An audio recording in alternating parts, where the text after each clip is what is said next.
Hi hello నమస్తే welcome to 100 TV.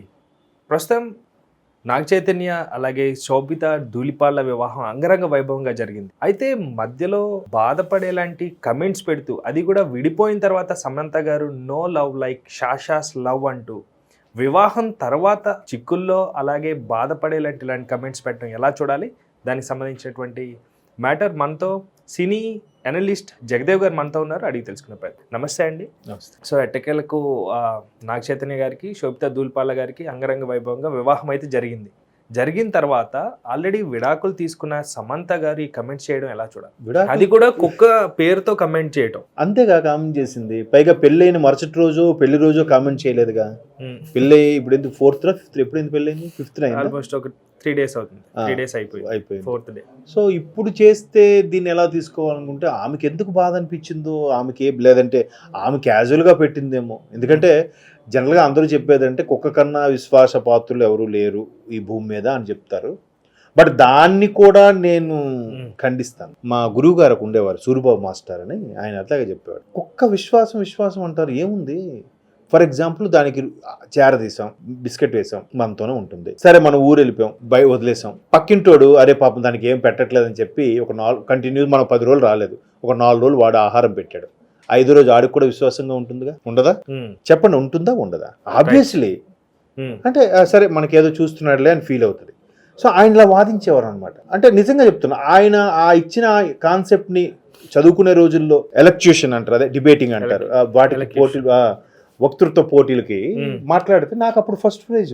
ఆయన చెప్తే మా సార్ ఏంటి ఇట్లా వితండవాదంలో అనిపిస్తుంది ఏమో అనుకుంటే, ఏం కాదు నువ్వు మాట్లాడి నేను చెప్తాను చెప్పి ఆయన రాసి ఇచ్చాడు. నేను ఇంటే సబ్జెక్ట్ ఇదే అనలైజ్ చేసి మాట్లాడాను. స్పీచ్ అంటే ప్రతి ఒక్కరూ కుక్కతో పోల్చుతారు విశ్వాసము అది ఇది అని. మనుషులకు కూడా ఉంటుంది, కాకపోతే కుక్క స్పాన్ తక్కువ. మనలాగా అన్ని రకాల ఆలోచనలు దానికి ఉండవు, మాట్లాడలేదు కాబట్టి దాని గురించి తెలియదేమో, అంతే కదా. సో ప్రతిదీ వాళ్ళకి కంపేర్ చేయడం, కుక్కతో విశ్వాసం అని అనడం.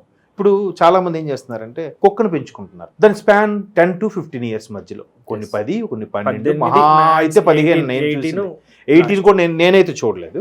సరే ఒక పిల్లని ఎవరినో దత్తత తీసుకోండి, లేదా వాడిని చదివించండి, వాడు కూడా 10 ఏళ్ళే ఉన్నాడు, తర్వాత పోయాడు అనుకుని వదిలేయండి. ఆడు మనకి మీద విశ్వాసం చూపించకపోయినా, మీకు అర్థమవుతుందా? విశ్వాసఘాతకుడుగా ఉన్నా సరే కుక్కలాగే పెంచాను పోయిందని అనుకోవచ్చు, అలా అనుకోలేం. అరే ఆడికి ఎంత చూసావు, మనకు కనీసం చూడట్లేదు అనుకుంటాం. కుక్కకైతే అలా అనుకో. ఇప్పుడు లేటెస్ట్ కల్చర్ కూడా, అంటే ఇవన్నీ అనవసరమేమో సబ్జెక్టు చెప్తున్నాను. ఇప్పుడు పాశ్చాత్య దేశాల్లో కూడా ఎలా అయిపోయాయంటే పిల్లలు వద్దనుకుంటున్నారు. ఎందుకు వద్దనుకుంటున్నారంటే రకరకాల రీజన్స్. లవ్ షేర్ అయిపోతుందండి పిల్లలకి, లవ్ షేర్ అవుతుంది. పూర్వం మహిళల్లాగా ఆ పురిటి నొప్పులు భరించలేక కొంతమంది, ఒకవేళ భరించినా అందం తగ్గిపోతుందేమో అని మరికొంతమంది. మీరన్నట్టు లవ్ షేర్ అయిపోయిన తర్వాత బాధపడిన తర్వాత రేపొద్దున ఇద్దరికి టైమ్స్ కుదరకపోతే విడిపోతే గనుక పిల్లల్ని అనాథులైపోతారు, పిల్లలు ఇబ్బంది పడతారనే ఉద్దేశంలో కొంతమంది. ఇట్లా రకరకాల రీజన్స్ తో వద్దనుకొని సింపుల్ గా కుక్కను తెచ్చి పెట్టుకుంటున్నారు. ఈ మధ్యలో ఇంకొక కొత్త సిద్ధాంతం వచ్చింది, కర్మ సిద్ధాంతం. ఏంటంటే పిల్లలు లేని వాళ్ళే అత్యంత అదృష్టవంతులు. పిల్లలు ఉంటేట వాళ్ళ పిల్లల్ని మనం బాధ్యతగా తీసుకోవాలి, మళ్ళీ అదే పిల్లల్ని పెంచాలి, చదివించాలి, వాళ్ళు ఒక దారి చూపించాలి, వృద్ధిలోకి తీసుకురావాలి. అదే వాళ్ళకి పిల్లలు లేరనుకోండి, సొసైటీ పిల్లలు లేరా అని అంటుందేమో మహా అయితే. కానీ వాళ్ళకి అక్కడతో ఆ కర్మ క్లియర్ అయిపోయినట్టేనంట. వాళ్ళకి ఇంకే కర్మ అనుభవించడానికి లేదు కాబట్టి వాళ్ళకి పిల్లలు ఇవ్వదట దేవుడు. ఇలా కూడా చెప్తున్నారు కొంతమంది. అంటే దాన్ని పాజిటివ్గా వాడుకోవడానికి కూడా సిద్ధంగా ఉన్నారు చాలా మంది. అందుకేరా మేము పిల్లలు వద్దనుకుంటున్నాం. మొన్న ఒక ఫ్రెండ్ కెనడాలో ఉంటాడు, నాకన్నా ఒక 2 years పెద్దవాడు. ఇంత ఏరా అంటే లేదులేరా లైట్ మేము వద్దనుకుంటున్నాం, ఎందుకు కావాలంటే ఆర్ఫాన్స్కి వెళ్ళి వీకెండ్లో ఎప్పుడైనా వెళ్ళి ఎంజాయ్ చేస్తాం, కుక్కను పెంచుకుంటున్నాం, ఇలా మాట్లాడుతున్నారు.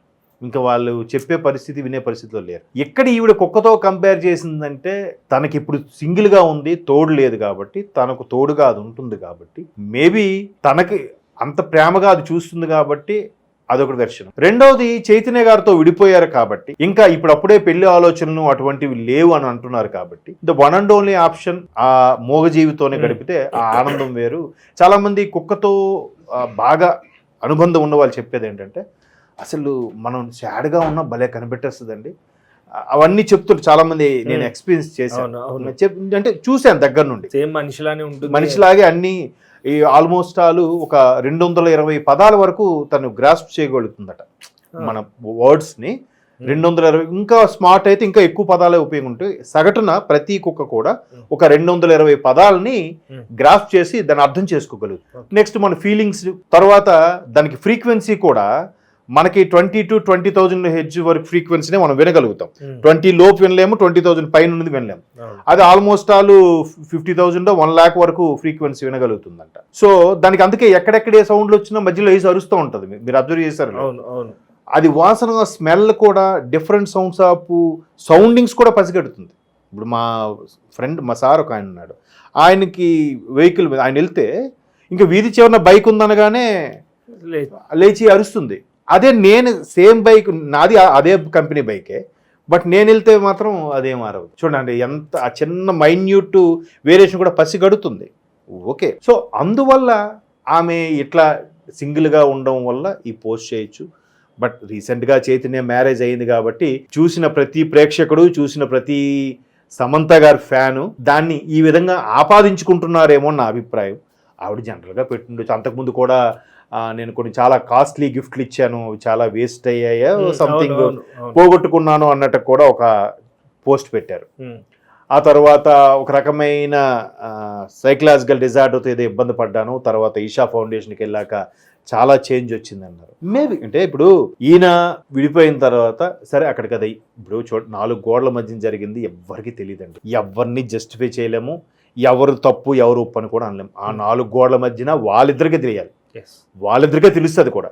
అయితే మగపిల్లి వాళ్ళ వైపు అందరూ కూడా మావాడే రైటు తను తప్పు అంటారు, ఆడపిల్లి వాళ్ళందరూ కూడా మా అమ్మాయి కరెక్ట్ వాడు మంచోడు కాదని అంటారు. సో అది ఎవ్వరు జస్టిఫై చేయలేం. బట్ అలా అని సమంత గారు విడిపోయిన తర్వాత నాగార్జున గారు కానీ ఫ్యామిలీ కానీ ఎప్పుడూ అలా చెప్పలే.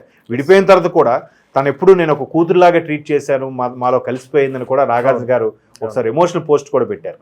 సో అంటే అంత మంచి బాండింగ్ కూడా ఉండేదంట. బట్ భార్యాభర్తలుగా ఉండేది వేరు, ఫ్రెండ్స్గా ఉండేది వేరు కదా. వాళ్ళకి ఏం టెస్ట్ నచ్చలేదు, మనకు అనవసరం కదా.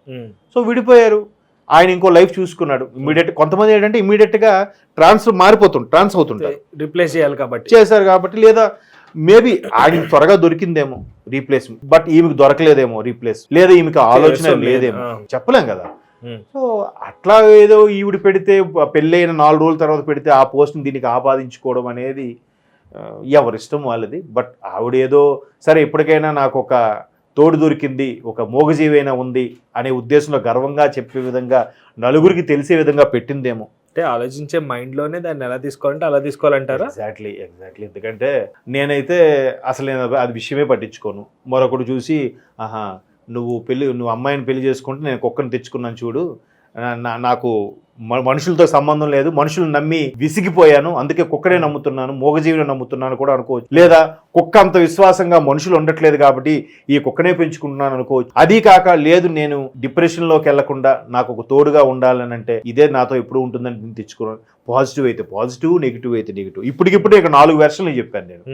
ఇంకా చాలా వెర్షన్స్ ఉన్నాయి. చూసా నువ్వు చేసుకో అబ్బా, ఇంక నువ్వు రేపు పొద్దున్న దాన్ని ఆమె ముక్కుకు తాడు వేస్తే నువ్వు ఆమె సంఖ్యలోనే ఉండాలి, నాకు అలాగ ఎవరు ముక్కుకు తాడు వేయరుగా, నేను ఫ్రీ బర్డ్ గా ఉండొచ్చు అని కూడా అలాంటి సంకేతం కూడా అవ్వచ్చు. లవ్ లైక్ షాషా అన్నట్టు, no love like no love అంటే ప్రపంచంలో ఇంకే ప్రేమ కూడా షాషా చూపించే ప్రేమతో సరితూగట్లేదట ఆమెకి. మరి ఆమె వెర్షన్ మరి తల్లిదండ్రి ఉన్నారుగా, రీసెంట్ గా తండ్రి పాస్ డేవే అనుకుంటా. మరి తల్లి ప్రేమకు మించింది ఏమైనా ఉందా? సురేష్ ప్రభు ఎవరు వెర్షన్ వాళ్ళలో మనం చాలా వెతకొచ్చు కూడా. రైట్. థ్యాంక్ యూ అండి, thank you so much. Thank you viewers.